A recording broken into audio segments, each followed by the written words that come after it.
श्री राम दोस्तों, आखिर कौन थी पूर्व जन्म में देवी सीता, जानिए।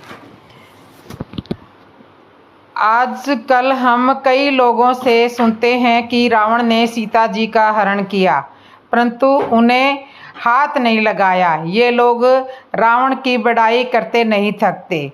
परंतु क्या आप जानते हैं कि रावण के सीता जी को स्पर्श न करने का कारण कुछ श्राप थे, जिनकी जानकारी रावण को थी। वह जानता था कि यदि उसने कभी किसी स्त्री को उसकी इच्छा एवं अनुमति के बिना स्पर्श किया तो उसके सिर के 100 टुकड़े हो जाएंगे। राक्षसीय प्रवृत्तियों से उद्धत रावण स्त्रियों के साथ दुष्कर्तव्य करने से झिझकता नहीं था। वह घोर पापी था। जब रावण विश्व विजय के लिए स्वर्गलोक पहुंचा, तब उसे वहां एक रंभा नाम की अप्सरा मिली। उसे देखकर रावण उस पर मोहित हो गया और रावण ने उसे पकड़ लिया। रंभा ने रावण से कहा कि मैं आपके बड़े भाई के पुत्र नल कुबेर के लिए हूँ, इसलिए आपकी पुत्रवधू के समान हूँ। परंतु रावण ने उसकी एक न सुनी। इस कारण क्रोध में आकर कुबेर के बेटे नल कुबेर ने रावण को श्राप दिया कि यदि उसने कभी किसी स्त्री को उसकी इच्छा एवं अनुमति के बिना स्पर्श किया तो उसके सिर के टुकड़े 100 टुकड़े हो जाएंगे। दूसरा श्राप सीता जी ने रावण को अपने पूर्व जन्म में वेदवती के रूप में दिया था। यह प्रसंग वाल्मीकि रामायण के उत्तरकांड के 17वें सर्ग में आता है। यह देवी सीता के पूर्व जन्म की कथा है। एक बार रावण भूतल पर विचरता हुआ हिमालय के वन में एक तपस्वी कन्या को देखा। उसने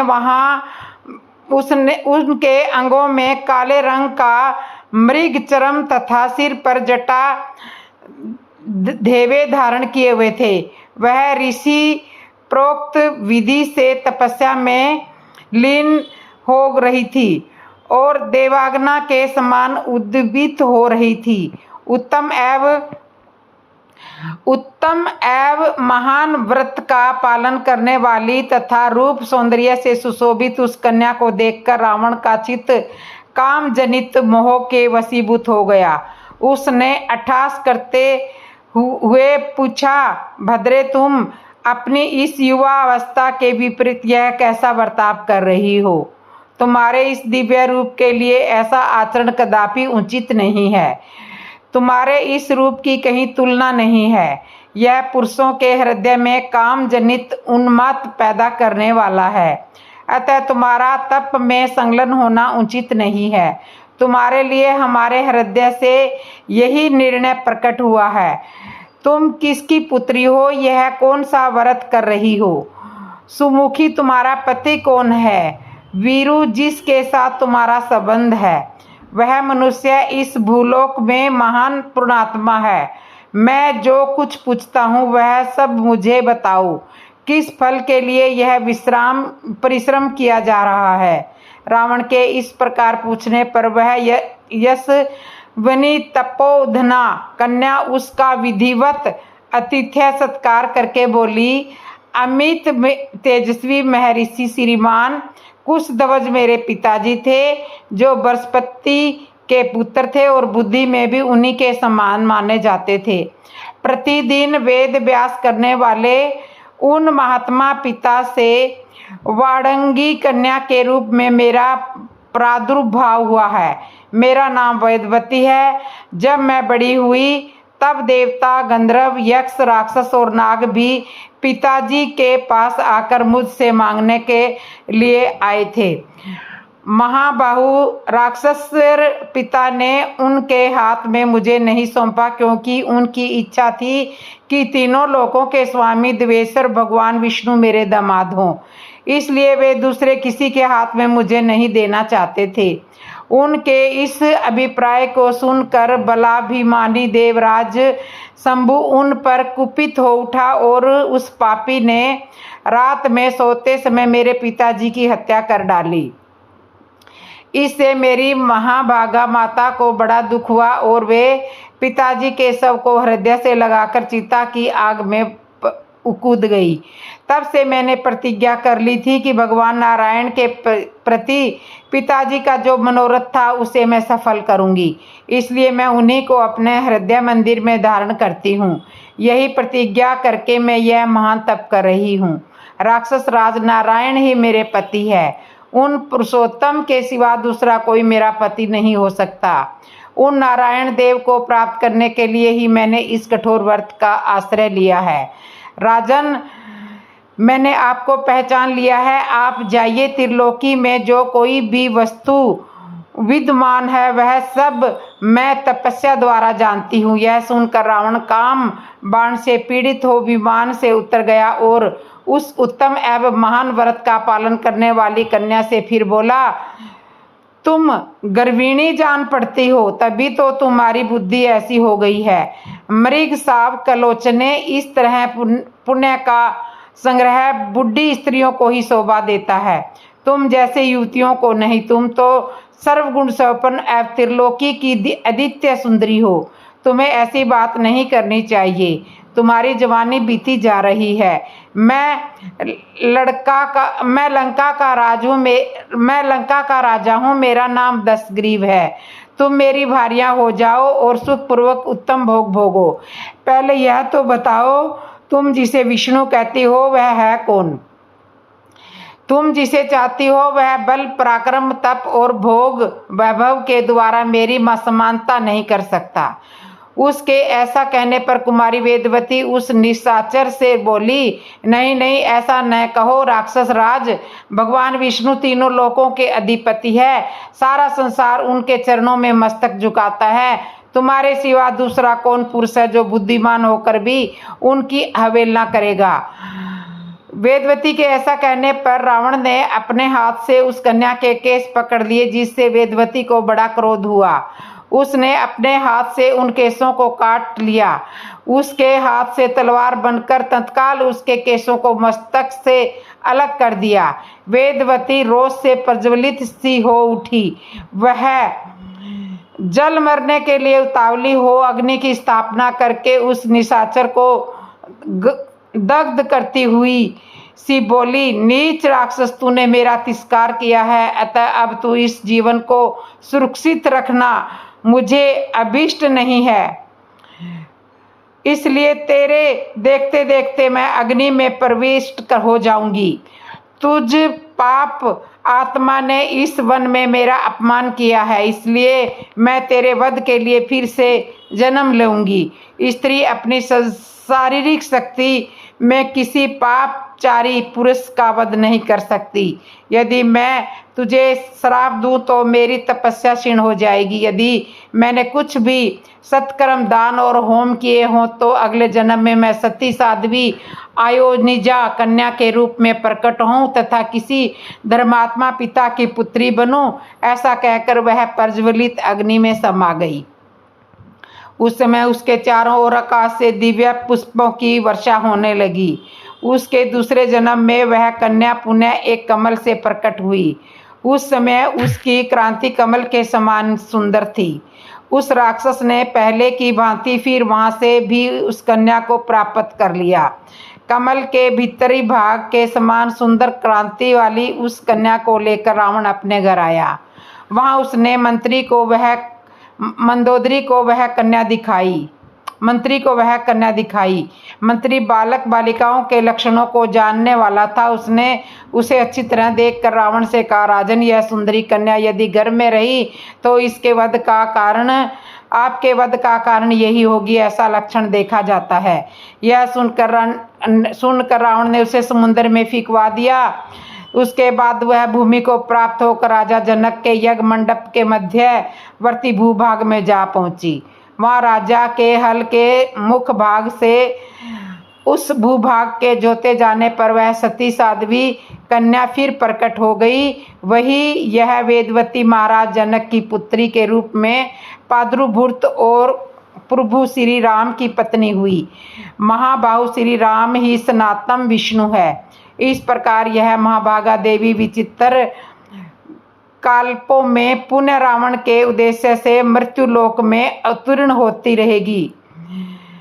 यह वेदवती पहले सतयुग में प्रकट हुई थी, फिर त्रेता युग आने पर उस राक्षस रावण के वध के लिए मिथिलावर्ती राजा जनक के कुल में सीता के रूप में अवतीर्ण हुई। सीता हल जोतने से भूमि पर बनी हुई रेखा से उत्पन्न होने के कारण मनुष्य इस देवी को सीता के नाम से पुकारते हैं। सीता का हरण कैसे हुआ, जानिए। लक्ष्मण के जाने के पश्चात रावण को अवसर मिल गया। वह ब्राह्मण भिक्षुक का वेश धारण कर रावण सीता के पास आया और बोला, हे सुंदरी, तुम कोई वन देवी हो या लक्ष्मी अथवा काम की प्रिय समय रति हो? इस पृथ्वी पर तो मैंने तुम्हारे जैसी रूपवती लावण्यमयी युवती मैंने आज तक इस संसार में नहीं देखी है। तुम कौन हो, किसकी कन्या हो और इस वन में किस लिए निवास कर रही हो? कहाँ है तुम्हारा तीनों लोकों में सबसे सुंदर रूप, तुम्हारी सुकुमारता, और कहाँ इस दुर्गम वन में निवास है? यह स्थान तो इच्छा अनुसार रूप धारण करने वाले भयंकर राक्षसों का निवास स्थान है।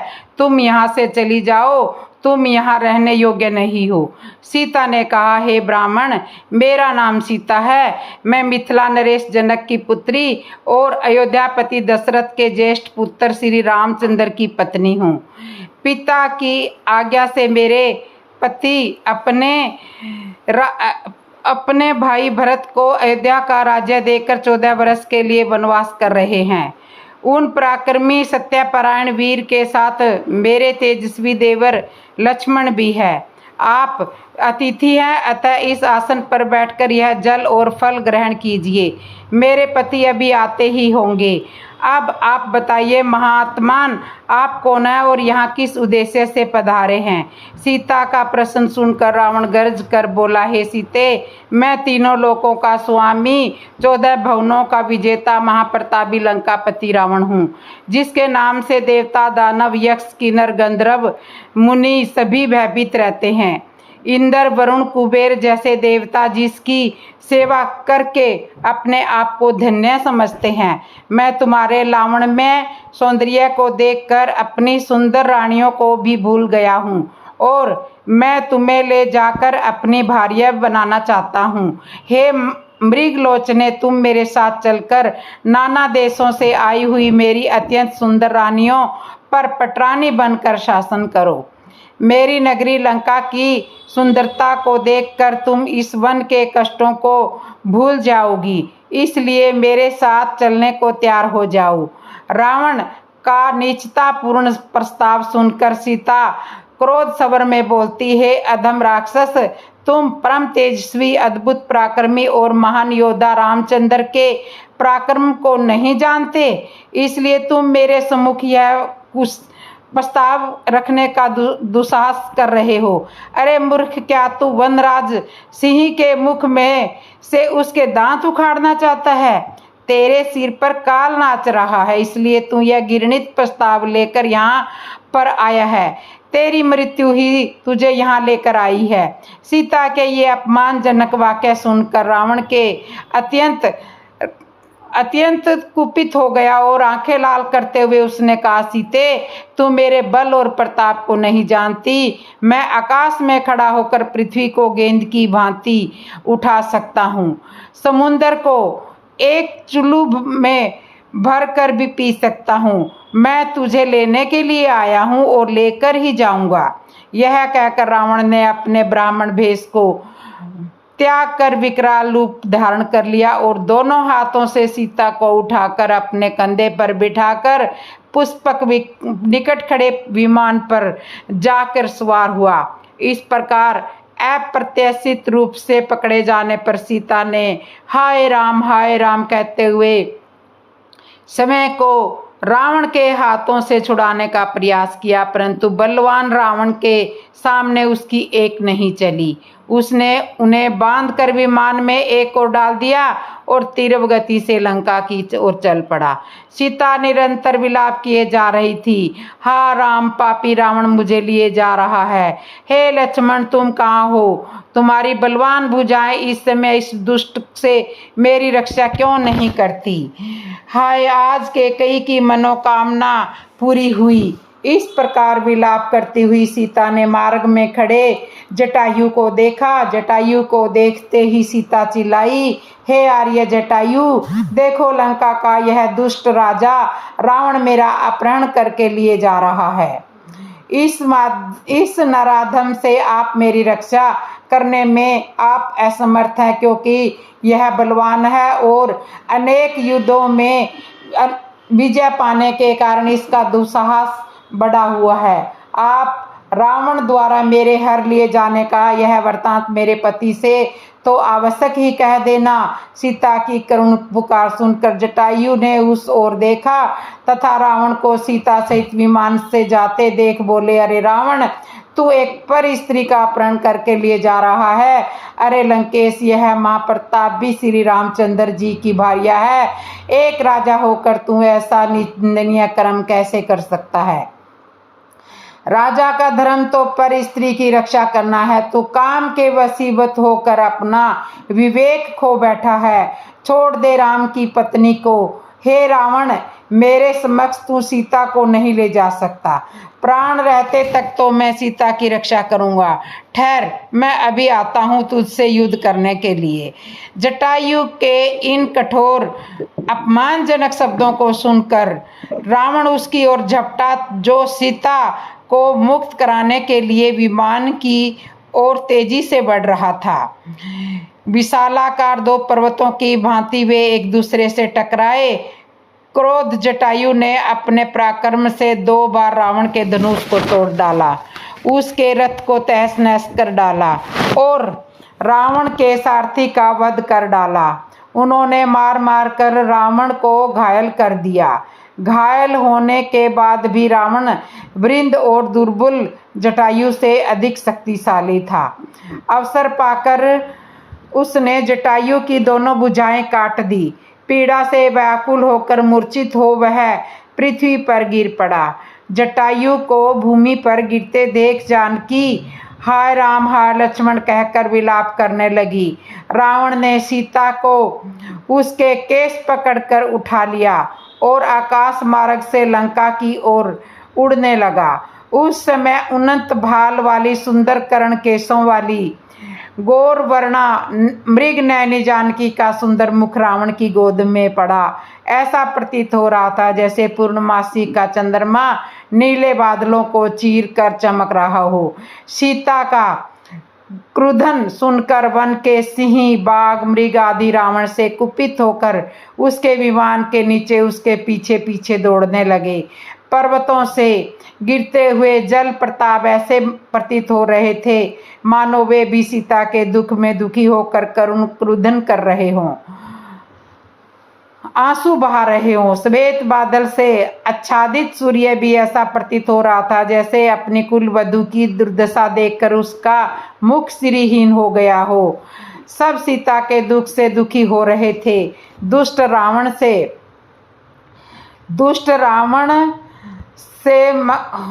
दुखी हो रहे थे और इस तरह से ऐसे वधू दुर्दशा देखकर सभी मुक्ति का कोई उपाय न देकर सीता दीनता पूर्वक परमात्मा से प्रार्थना करने लगी, हे परमपिता परमात्मा, हे प्रभु मेरी रक्षा करो, मेरी रक्षा करो। हे सर्वशक्तिमान, इस समय मेरी रक्षा करने वाला तुम्हारे अतिरिक्त और कोई नहीं है। हे दयामय, वनों पर्वतों और सागर को पार करता हुआ रावण सीता सहित लंकापुरी में पहुंचा।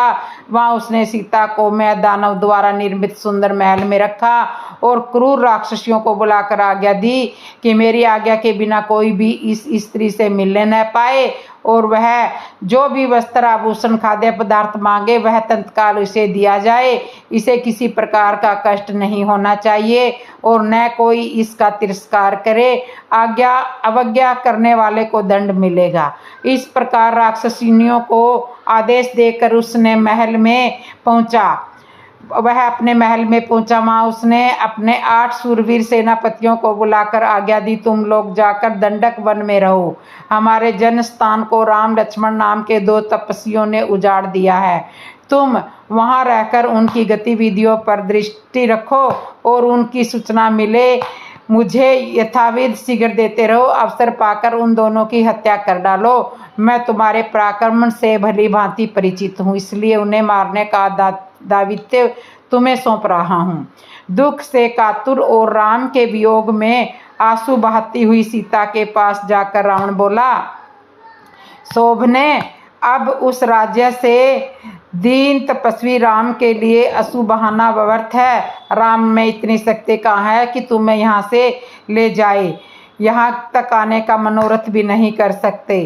तुम उसे विस्मृत कर दो। विशाल लोचने, तुम मुझे अपने पति के रूप में अंगीकार कर लो। समुद्र से घिरे 100 योजन विस्तार वाले अपने इस राज्य को मैं तुझे अर्पित कर दूंगा। मैं जो तीनों लोकों का स्वामी तेरे चरणों का दास बन करके रहूंगा। मेरी समस्त सुंदर रानियां तेरी दासी बनकर रहेंगी। समस्त देव दानव नर किन्नर जो मेरे दास हैं तेरे दास बनकर रहेंगे। तेरे महल के दुष्कर्म तुझे वनवास का कष्ट देकर समाप्त हो चुके। तेरे पहले के दुष्कर्म तुझे वनवास का कष्ट देकर समाप्त हो चुके हैं और अब तेरा पुण्य क्रम ही शेष रह गया है। अब मेरे साथ यहाँ रहकर समस्त प्रकार के पुष्पहार, दिव्य गंध और श्रेष्ठ आभूषण आदि का सेवन कर। सुमुखी, तेरा यह कमल के समान सुंदर, निर्मल और मनोहर मुख शोक से पीड़ित होकर शोभाहीन हो गया है। तुझे स्वीकार करके उसे पुण्य शोभावान कर। धर्म और लोकलाज का भय निर्मूल है। यह सब मात्र तेरे मिथ्या विचार है। किसी सुंदरी का युद्ध में हरण करके उसके साथ विवाह करना भी तो वैदिक रीति का ही एक अंग है। इसलिए तू निशंक होकर मेरी बन जा। मैं तेरे लिए कोमल चरण पर अपने ये 10 मस्तक रख रहा हूँ। मुझ पर शीघ्र कृपा कर। रावण के इन वचनों को सुनकर शोक से कष्ट पाती हुई विदेही अपने और रावण के बीच में तिनके का ओट करके बोली, हे नराधम, परम पराक्रमी, धर्मपरायण एवं सत्य प्रतिज्ञ दशरथ नंदन श्री रामचंद्र ही मेरे पति हैं। मैं उनके अतिरिक्त किसी अन्य की ओर दृष्टि भी नहीं कर सकती। यदि तूने मुझे बलपूर्वक मेरा अपहरण किया होता तो अपने भाई खर की तरह जनस्थान के युद्ध स्थल पर ही मारा गया होता, किंतु तू कायरों की तरह मुझे चुरा कर लाया है। तेरे इस अनर्गल प्रलाप से ऐसा प्रतीत होता है कि अब लंका सहित तेरे विनाश का समय आ गया है। तू इस भ्रम में मत रह कि यदि देवता और राक्षस तेरा कुछ नहीं बिगाड़ सके तो राम भी तुझे नहीं मार सकेंगे। उनके हाथों से तेरी मृत्यु निश्चित है। अब तेरा जीवन काल समाप्त हो चुका है। तेरे तेज बल और बुद्धि तो पहले ही नष्ट हो चुके हैं और जिसकी बुद्धि नष्ट हो चुकी होती है उसका विनाश काल दूर नहीं होता। अरे राक्षस, तू महापापी है, इसलिए मेरा स्पर्श नहीं कर सकता। तूने कभी सोचा भी नहीं, कमलों में विहार करने वाली हंसनी क्या कभी कुक्कड़ के साथ रह सकती है? तू मेरे इस संज्ञा शून्य जड़ शरीर को बांध कर रख ले या काट डाल, पर मैं कलंक देने वाला कोई भी निंदनीय कार्य नहीं कर सकती। सीता के कठोर एवं अपमानजनक वाक्य सुनकर रावण कुपित होकर बोला, हे मनोहर हास्य वाली भामिनी, मैं तुझे 12 माह का समय देता हूँ। यदि 1 वर्ष के अंदर तू स्वेच्छापूर्वक मेरे पास नहीं आई तो मैं तेरे टुकड़े टुकड़े कर दूंगा। फिर वह राक्षसनियों से बोला, तुम इसे यहाँ से अशोक वाटिका में ले जाकर रखो और जितना भय और कष्ट दे सको इसको दे दो। लंकापति रावण की आज्ञा पाकर राक्षसनियाँ सीता को अशोक वाटिका में ले गई। अशोक वाटिका एक रमणीय स्थल था, किंतु पति वियोग द्वारा निशाचरी दुर्व्यवहार के कारण सीता वहां अत्यंत दुखी थी।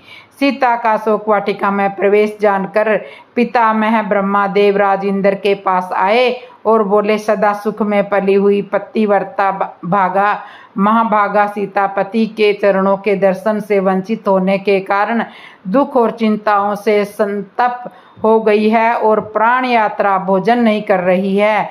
ऐसी दशा में निसंदेह वे अपना प्राण त्याग कर देगी। अतः तुम शीघ्र लंकापुरी में प्रवेश करके उन्हें उत्तम हविष्य प्रदान करो। ब्रह्मा जी के आज्ञानुसार इंद्र तत्काल लंकापति पहुँचे। उन्होंने निद्रा देवी की सहायता से समस्त राक्षसों को मोहित कर दिया। फिर वे सीता के पास जाकर बोले, हे देवी, आप शोक न करें, मैं सच्ची पति इंद्र राम की सहायता करूँगा। मेरे प्रसाद से वे विशाल सेना लेकर समुद्र पार करके यहाँ आएंगे। अतः तुम इस हविष्य को स्वीकार करो। इसे खा लेने पर तुम्हें हजारों वर्षों तक भूख और प्यास नहीं सताएगी। संकित चिता ने उनसे कहा, मुझे कैसे विश्वास हो कि आप देवराज इंद्र ही हो। इस पर देवराज इंद्र ने समस्त देवोचित लक्षणों का प्रदर्शन करके सीता की शंका का समाधान किया। विश्वास हो जाने पर सीता बोली, यह मेरा सौभाग्य है कि आज आपके मुख से मुझे अपने पति का नाम सुनने को मिला। आप मेरे लिए मेरे ससुर दशरथ और पिता जनक के तुल्य हैं। मैं आपके हाथों से इस पायसरूप हसी दूध से बनी हुई खीर को स्वीकार करती हूँ। यह रघुकुल की वृद्धि करने वाला हो। इस प्रकार से इंद्र द्वारा प्रदत्त हविष को खाकर जानकी भूख प्यास के संकट से मुक्त हो गई और देवराज इंद्र राक्षसों को मोहित करने वाली निद्रा के साथ देवलोक को चले गए। तो इस तरह से सीता का हरण हुआ था। दोस्तों, आपको ये कथा कैसे लगी? अच्छी लगी हो तो कमेंट में ज़रूर बताना। जय श्री राम दोस्तों।